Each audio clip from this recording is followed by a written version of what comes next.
नमस्कार, मैं हूं निकिता और आप देख रहे हैं सत्यहिंदी.com। चलिए एक नजर डालते हैं अब तक की सुर्खियों पर। आगामी लोकसभा चुनाव से पहले बीजेपी को झटका लगा है। दरअसल हरियाणा की हिसार लोकसभा सीट से सांसद बृजेंद्र चौधरी ने पार्टी से इस्तीफा दे दिया।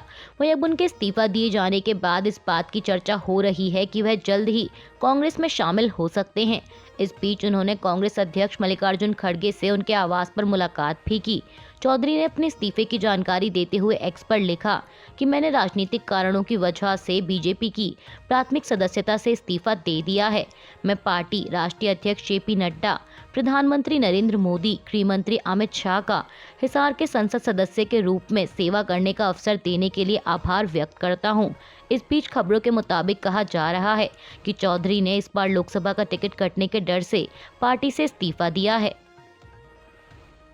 आम आदमी पार्टी नेता और अभिनेत्री संभावना सेठ ने भी पार्टी से इस्तीफा दे दिया है। अपने इस्तीफे की जानकारी देते हुए उन्होंने एक्स पर लिखा कि अपने देश के लिए सेवा करने के लिए बहुत उत्साह के साथ 1 साल पहले आम आदमी पार्टी में शामिल हुई थी, लेकिन इससे कोई फर्क नहीं पड़ता कि आप कितनी भी समझदारी से कोई फैसला लें, आप फिर भी गलत हो सकते हैं, क्योंकि आखिरकार हम इंसान हैं। अपनी गलती का एहसास करते हुए मैं आधिकारिक तौर पर आम आदमी पार्टी से बाहर निकलने की घोषणा करती हूँ। आम आदमी पार्टी ने उड़ीसा में होने वाले विधानसभा और लोकसभा चुनाव लड़ने का ऐलान किया है। पार्टी नेता सौरभ भारद्वाज ने कहा कि उनकी पार्टी ओडिशा के विधानसभा चुनाव और लोकसभा चुनाव में उतरेगी। इसके साथ ही उन्होंने राज्य की सत्तारूढ़ बीजेडी और बीजेपी के बीच चल रही संभावित गठबंधन की खबरों पर कहा कि ओडिशा में राजनीतिक स्थिति बहुत तेजी से बदल रही है। सत्तारूढ़ बीजेडी मुख्य विपक्षी दल बीजेपी के साथ गठबंधन कर रही है। यह बहुत अजीब और अस्वाभाविक गठबंधन है। कोई भी ये पचा नहीं पा रहा कि बीजेडी बीजेपी के साथ गठबंधन क्यों कर रही है। उन्होंने कहा कि ऐसी राजनीतिक स्थिति को देखते हुए हमारे राष्ट्रीय संयोजक अरविंद केजरीवाल जी ने मुझे और ओडिशा के प्रभारी को भुवनेश्वर भेजा है। यहाँ राजनीतिक हालात तेजी से बदल रहे हैं। हम विधानसभा और लोकसभा का चुनाव लड़ेंगे। बहुत जल्द हम अपने उम्मीदवारों के नामों का ऐलान करेंगे। बिग बॉस OTT 2 के विजेता एल्विश यादव को एक यूट्यूबर के साथ कथित मारपीट करने के मामले में गुरुग्राम पुलिस ने पूछताछ के लिए बुलाया है। पुलिस ने एल्विश यादव को एक नोटिस भेजा जिसमें कहा गया है कि उन्हें सेक्टर 53 के पुलिस थाने में मंगलवार को पूछताछ के लिए आना होगा। बता दें कि हाल ही में सोशल मीडिया पर एक वीडियो वायरल हुआ है जिसमें एल्विश यादव यूट्यूबर सागर ठाकुर को पीटते हुए नजर आ रहे हैं। इस घटना के बाद सागर ठाकुर ने एल्विश यादव के खिलाफ गुरुवार को मामला दर्ज किया, जिसमें उन्होंने एल्विश यादव पर उनकी रीढ़ की हड्डी तोड़ने की कोशिश करने का आरोप लगाया। इस बीच कल शनिवार को एल्विश यादव ने कहा कि उन्हें सेटअप किया गया है।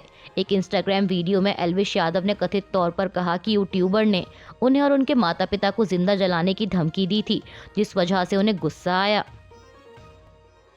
किसानों के रेल रोको आंदोलन के बीच किसान मजदूर संघर्ष कमेटी के अध्यक्ष सरवन सिंह पंढेर ने कहा कि जब तक हमारी मांगें पूरी नहीं हो जाती, हम अपना विरोध जारी रखेंगे।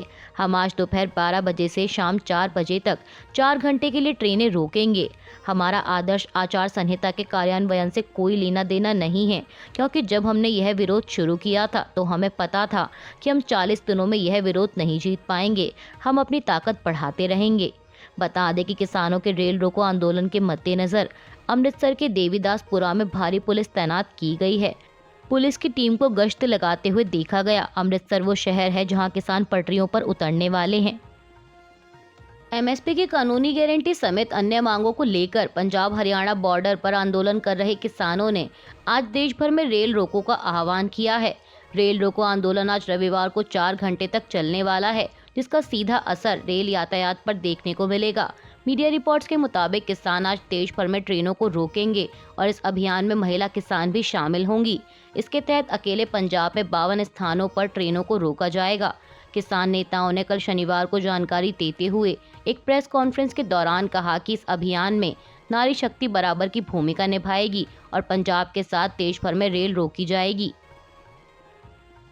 किसानों के रेल रोको आह्वान के बीच किसान नेता जगजीत सिंह डल्लेवाल ने एक बार फिर सरकार से आग्रह किया है कि उसे सभी फसलों पर न्यूनतम समर्थन मूल्य यानी MSP के लिए कानूनी गारंटी देनी चाहिए।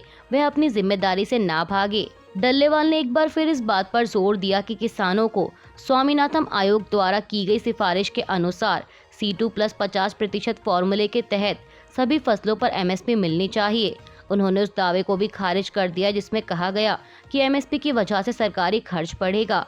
टल्लेवाल ने कहा कि सरकार विदेशों से 1.38 लाख करोड़ रुपए का पाम तेल आयात करती है, लेकिन वह किसानों को सभी फसलों पर MSP नहीं दे पा रही। अरुण गोयल के चुनाव आयुक्त पद से इस्तीफा देने पर कांग्रेस महासचिव जयराम रमेश ने कहा कि अरुण गोयल ने इस्तीफा दे दिया। इसको लेकर मेरे मन में 3 सवाल हैं।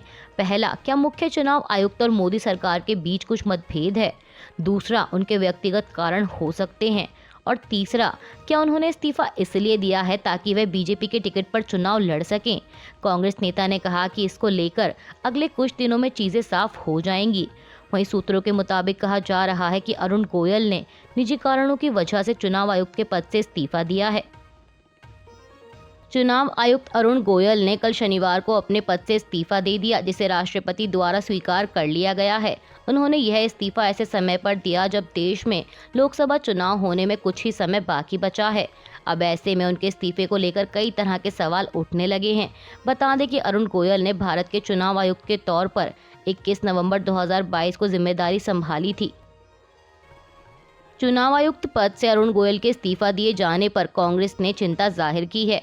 कांग्रेस अध्यक्ष मल्लिकार्जुन खड़गे ने एक्स पर लिखा कि चुनाव आयोग या चुनाव चूक, भारत में अब केवल एक चुनाव आयुक्त है, जबकि कुछ ही दिनों में लोकसभा चुनाव की घोषणा होनी है। ऐसा क्यों?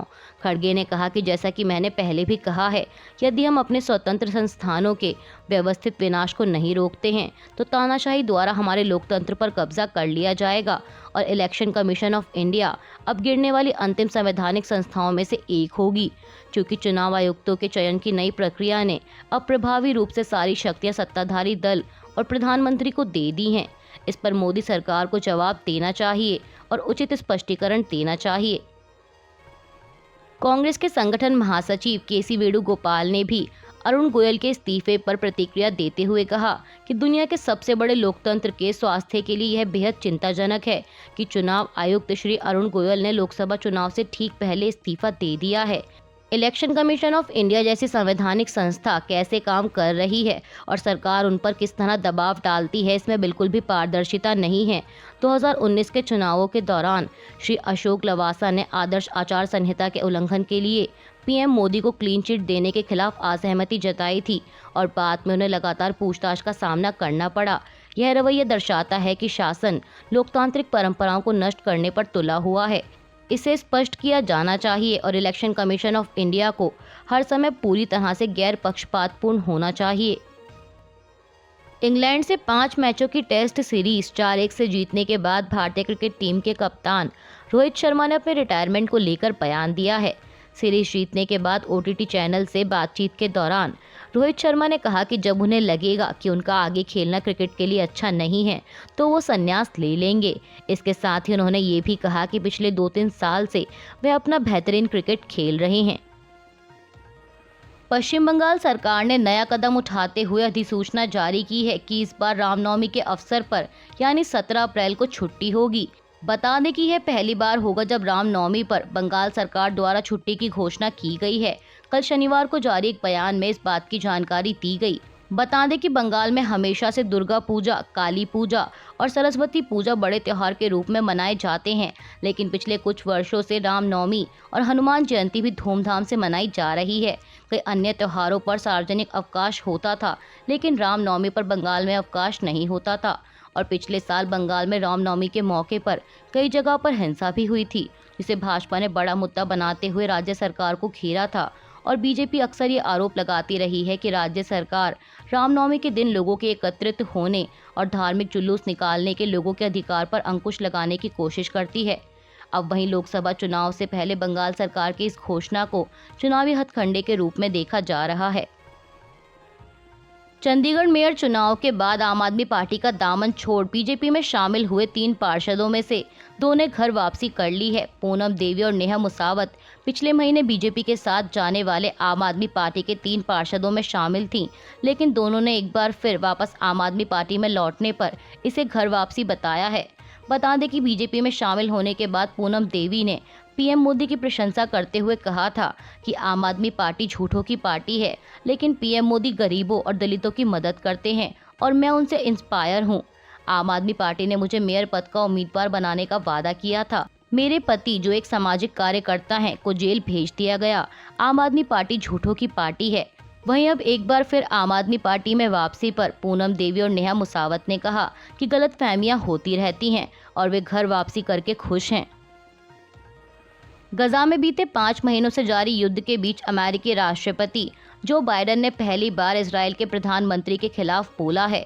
हालांकि अमेरिका अब तक इजराइल की हर संभव मदद करता आया है, लेकिन कल शनिवार को एएफपी की रिपोर्ट के मुताबिक बाइडेन ने एक इंटरव्यू के दौरान कहा कि गजा में युद्ध के लिए इजरायली नेता बेंजामिन नेतन्याहू का नजरिया इजराइल की मदद करने से ज्यादा इजराइल को नुकसान पहुंचा रहा है। उन्होंने कहा कि नेतन्याहू को इजराइल की रक्षा करने का अधिकार है, हमास लड़ाकों का पीछा करना जारी रखने का अधिकार है, लेकिन उन्हें अपने द्वारा उठाए जा रहे कदमों के परिणाम स्वरूप खोई जा रही निर्दोष जिंदगियों पर अधिक ध्यान देना चाहिए। बाइडेन ने कहा कि एक रेड लाइन होना बेहद जरूरी है। हालांकि उन्होंने तुरंत ये भी कहा कि मैं कभी भी इजराइल नहीं छोड़ने वाला। इजराइल की रक्षा अब भी महत्वपूर्ण है। अभी के लिए बस इतना ही। बाकी की खबरों के लिए जुड़े रहिए सत्यहिंदी.com के साथ।